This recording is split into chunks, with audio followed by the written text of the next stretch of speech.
احنا دايما يعني بنلاقي ناس كتير تقعد تقول لك ايه او فيديوهات كتير تقعد تقول لك الشخص المتاح، ما تبقاش متاح، ما تكونش متاح. ازاي الناس بتتعامل مع الانسان المتاح؟ ليه بيتعاملوا معاك انك متاح؟ طب ليه صحيح ليه بيتعاملوا معاك انك متاح؟ الاجابه السهله الصعبه هي انك متاح بالفعل. حضرتك متاح بالفعل. حضرتك مفيش حاجه انت بتعملها في حياتك غير السياق اللي انت موجود فيه مع البني ادمين دول، سواء كان شغل، سواء كان دراسه، سواء كورس، وات ايفر. يعني هو مفيش حاجه في حياتك مختلفه عن هذا السياق او عن هذه البني ادمين اللي انت موجود معاهم، علشان فعلا ما تكونش متاح. فاي حد بيكلمك في اي وقت انت موجود، يعني حياتك فاضيه.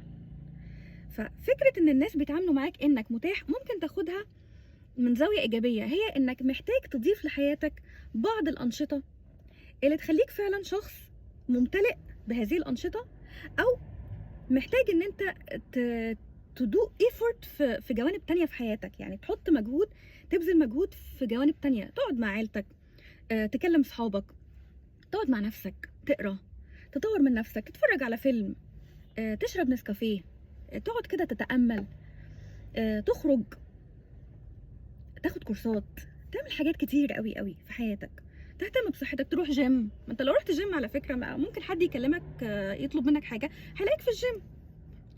تسافر، تكتشف الحياه وتكتشف العالم من حواليك. ففكره فعلا ان الناس تتعامل معاك انك متاح، دي فعلا بتقول انه انت محتاج تشوف اللايف ستايل بتاعك هو محتاج يتملي بانشطه زي ايه او بحاجات زي ايه، علشان فعلا ما تكونش متاح. ليه احنا ما بنبقاش عايزين نكون متاحين؟